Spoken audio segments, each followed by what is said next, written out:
Assalamu alaikum all my students. Hope you all find fresh and jolly by the mercy of Almighty Creators. আজকে এই লেসনে তোমাদেরকে দেখাবো কিভাবে তোমরা অনের বিভিন্নভাবে ব্যবহার শিখতে পারো। তো সরাসরি চলে যাচ্ছে আমরা বোর্ডে। তো যেমন আমি একটা বাক্য লিখলাম, The book is on the table.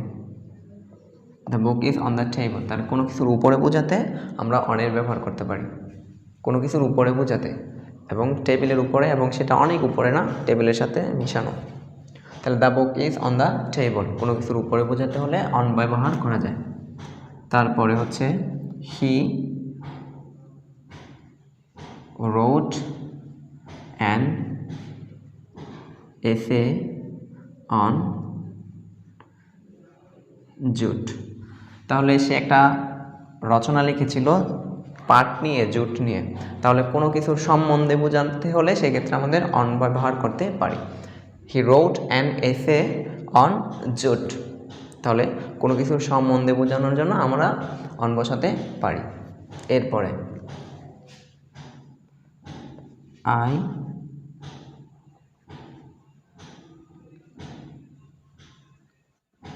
congratulate him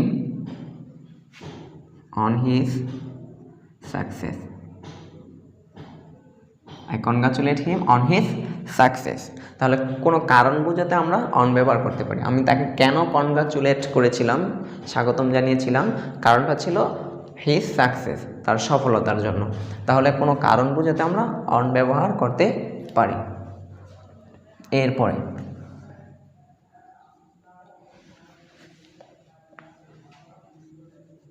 The cow lives on grass. The cow lives on grass. তার মানে হচ্ছে নির্ভরতা বোঝাতে, নির্ভরতা বা নির্ভরশীলতা বোঝাতে আমরা অন বসাতে পারি। তাহলে কাউ লিভস অন গ্রাস মানে ঘাস খেয়ে বেঁচে থাকে কাউ। তাহলে গরু ঘাস খেয়ে বেঁচে থাকে বা ঘাসের উপর নির্ভরশীল, এই নির্ভরশীলতা বোঝাতে আমরা এখানে অন ব্যবহার করলাম। এরপরে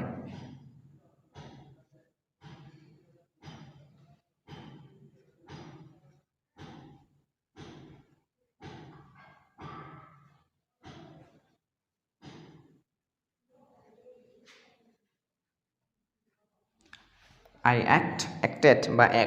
act on my teacher's advice. তাহলে অনুসারে, শিক্ষকের আদেশ অনুসারে আমি কাজ করেছিলাম, অভিনয় করেছিলাম। তাহলে কোনো অনুসারে বোঝাতে আমাদের সেক্ষেত্রে অন বসাতে আমরা পারি। I act on my teacher's advice. I act on my teacher's advice. এরপরে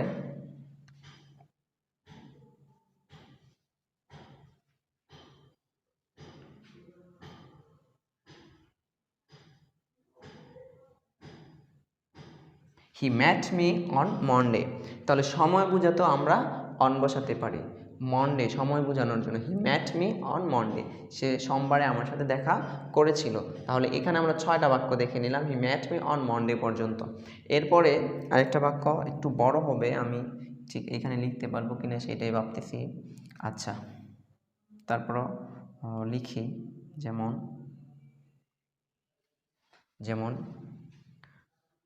on hearing his mother's death he went home. অর্থাৎ on hearing his mother death, তার মায়ের মৃত্যুর কথা শুনে হি ওয়েন্ট হোম, এখানে অব্যাহতি বোঝাতে, কোনো কাজের অবস্থায়, কাজরত অবস্থায় ছিল অথবা কোনো প্রফেশনে ছিল, সেই মুহূর্তে তার মায়ের মৃত্যুর সংবাদ শুনে সে বাড়ি গিয়েছিল। তাহলে এখানে অব্যাহতি বোঝাতে আমাদের এখানে আমরা অন বসাতে পারি। কিসের অব্যাহতি?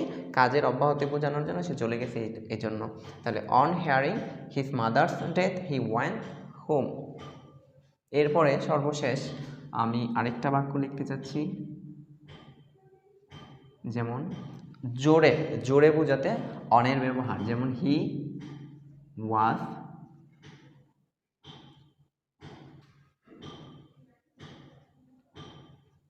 he was released on the ground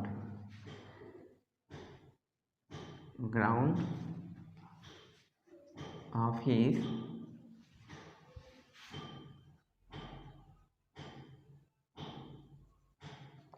argument. He was released on the ground of his argument.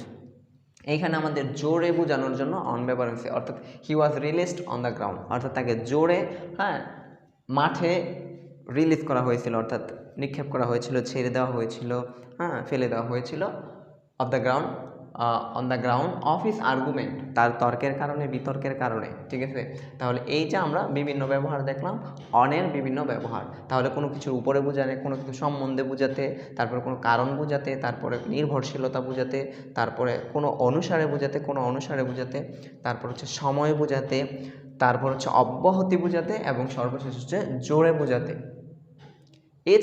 এগুলা ছাড়াও কিছু কিছু অ্যাপ্রোপ্রিয়েট প্রিপোজিশন রয়েছে, যেই শব্দগুলোর পরে অবশ্যই শেষ অন বসবে।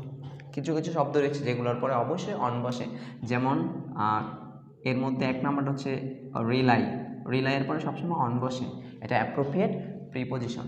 2 নাম্বার হচ্ছে আরও আছে বেস্টের পরে অন বসে। 3 নাম্বারে আমাদের অ্যাপ্রোপ্রিয়েট প্রিপোজিশন যেগুলো ফিডের পরে অন বসে। তারপরে আমাদের আরও অনেক শব্দ রয়েছে যেগুলোর পরে অবশ্যই, ঠিক আছে, অন বসবে, যেমন তারপরে হচ্ছে আমাদের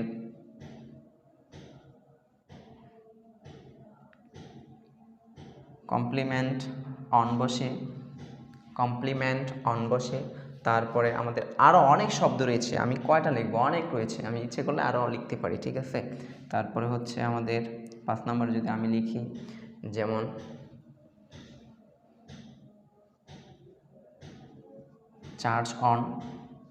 চার্জ অন, এগুলো হচ্ছে appropriate preposition. Rely on, based on, fit on, compliment on, charge on. আশা করি প্রত্যেকে বুঝতে পারছেন বিভিন্ন অনের ব্যবহার। ধন্যবাদ সকল ছাত্রছাত্রী। যদি ভিডিওটি ভালো লাগে অবশ্যই ইউটিউব চ্যানেলটি সাবস্ক্রাইব করে রাখবে এবং নিত্য নতুন ভিডিও পেতে চাইলে তোমরা পাশে থাকবে। আসসালামু আলাইকুম।